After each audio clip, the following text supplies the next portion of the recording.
Il-Kummissarju Ewropew nominat Helena Dalli kisbet l-appoġġ tal-Kumitati tal-Parlament Ewropew għall-Kumitati dwar id-Drittijiet tan-Nisa u l-Ugwaljanza u l-Kumitat dwar l-Impjiegi u l-Affarijiet Soċjali u bekk mistennija tinħatar bħala l-ewwel Kummissarju Ewropew għall-Ugwaljanza fil-Kummissjoni ta' Ursula Von Der Leyen sa l-2024.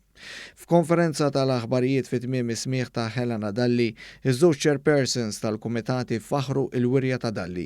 Il-chairperson tal-Kumitat dwar id-Drittijiet tan-Nisa Evelyn Regner iddikjarat mill-ewwel li Dalli għandha l-kompetenzi biex tokkupa din il-kariga. We can really say she showed a profound knowledge of her portfolio, which is really a wide field. Hija żiedet tajt il-Kummissarju Malti uriet li għandha rrieda li tiġġieled id-differenza fil-pagi bejn l-irġiel u n-nisa li twaqqaf strateġija Ewropea dwar il-ġeneru u ħerqa biex timplementa l-Konvenzjoni ta' Istanbul. She was also showing deep understanding of people who are wounded like intersexual boys and girls. Deep understanding of people with disabilities. And concerning the gender issue, concerning gender inequalities, she stated financial independence. Fuq kollox saħqet li hija persuna li ta' bilħaq tista' tiġġieled l-ugwaljanzi fl-Unjoni Ewropea. She's really somebody who really knows to fight inequalities, and this is important in the European Commission because there gender mainstreaming has to be done again amongst the whole commissioners.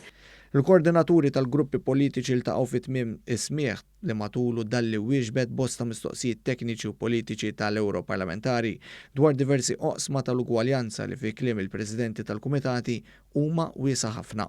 Il-President tal-Kumitat tal-Impjiegi u l-Affarijiet Soċjali Lucia Duris Nikolsonova qalet li kienet sodisfatta li Dalli tkellmet b'mod onest dwar l-inizjattivi fl-Unjoni Ewropea. When it comes to portfolio of Madam Dalli, I had a very good feeling about her. She's a very strong personality.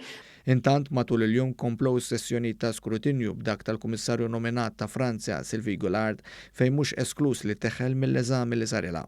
Eżami li foka l-aktar fuq naqqasijiet finanzjarji li wetqet fil-passat tagħha tant li ammettiet li wetqet xi żbalji.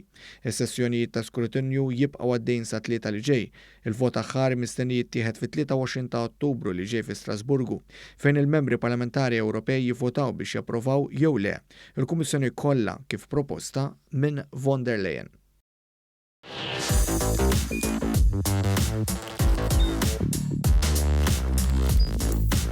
Idħol fuq one.com.mt u hemmhekk tista' tara l-programmi kollha li jxandru fuq One permezz ta' One Play.